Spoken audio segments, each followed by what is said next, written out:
मधून मुक्त करण्यासाठी आपल्या आयुष्याचं बलिदान दिलं, त्याग समर्पण केला, त्या तमाम महापुरुषांना आपल्या सर्वांच्या साक्षीनं जाहीर असं अभिवादन करतो।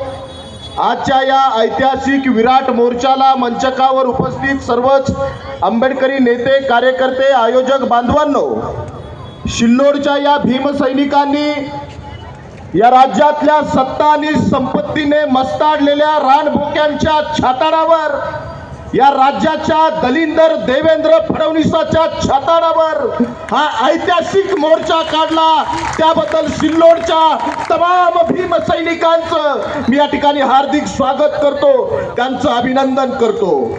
देवेंद्र फडणवीस, या मोर्चाच्या माध्यमातून तुम्हाला हे सांगणार, हे आरक्षण आम्हाला आमच्या बापांनी, बाबासाहेब आंबेडकरांनी दिलेलं, हे तुमच्या बाप दाद्यांनी दिलेलं नाही। तुमच्या बाप दाद्यांनी या देशातल्या हजारो लाखो करोडो वर्षापासून या मंदिरातलं आरक्षण खाल्लं, परंतु गेल्या 70 वर्षामध्ये आमच्यातले मांग महार ढोर चांभार या देशाचे कलेक्टर, कमिशनर, इंजिनियर, डॉक्टर झाले, तुमच्या पोटात दुखायला लागलं आणि तुम्ही आज आमचं आरक्षण संपवायला निघाला। बांधवांनी, मी या राज्यामध्ये महाराष्ट्रातल्या 29 राखीव जागेच्या आमदारांच्या घरावर मोर्चे काढले, त्याचा परिणाम असा झाला की 27 आमदारांना आरक्षण उपवर्गीकरणाच्या विरोधात मुख्यमंत्र्याला निवेदन देण्यासाठी भाग पाडलं।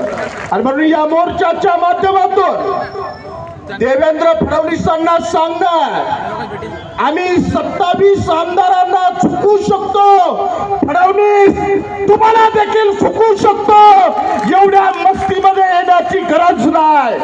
हे आरक्षण काय भीक नाही, हे आमचं प्रतिनिधित्व आहे, हा आमचा हक्क आहे। आणि म्हणून याला छेडण्याचा प्रयत्न जर तुम्ही केला तर कदापि या देशामध्ये हा अनुसूचित जातीचा समाज सहन करणार नाही।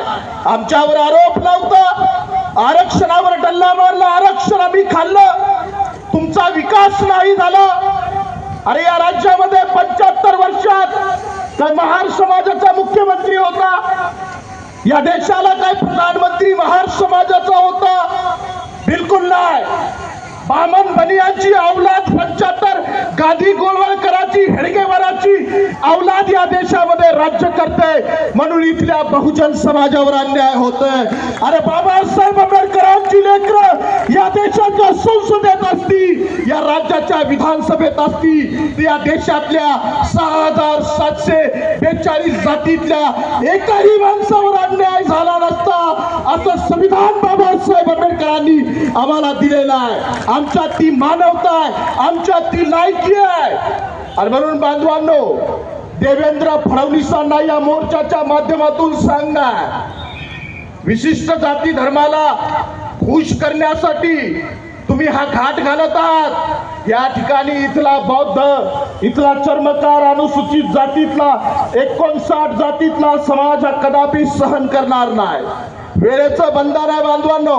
मी तुम्हाला जाता जाता एक शायरीच्या माध्यमातून एकच संदेश देतोय, ज्या भारतीय जनता पार्टीनं आजपर्यंत आमच्यावर अन्याय अत्याचार केले, आमच्या आई बहिणींचे बलात्कार केले, आमच्या गायरान जमिनी हिसकावल्या, आमचं शिक्षण, आरक्षण, संरक्षण हिसकावलं, आम्हाला उद्ध्वस्त करण्याचं षडयंत्र केलं, त्या भारतीय जनता पार्टीला येणाऱ्या काळामध्ये मातीत गाडल्याशिवाय आमच्याकडे दुसरा कुठलाच पर्याय नाही।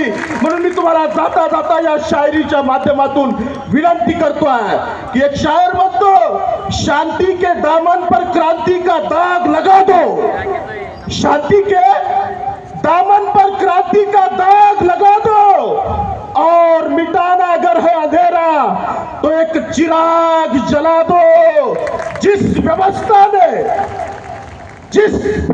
ने तुम पर किए हैं जुल्म और अत्याचार, ऐ मेरे बहुजनों के बच्चों, ऐसी व्यवस्था को आग लगा दो, ऐसी व्यवस्था को आग लगा दो। धन्यवाद। जय भीम, जय भारत, जय शिवराय, जय लवजी, खुदा हाफिज। धन्यवाद।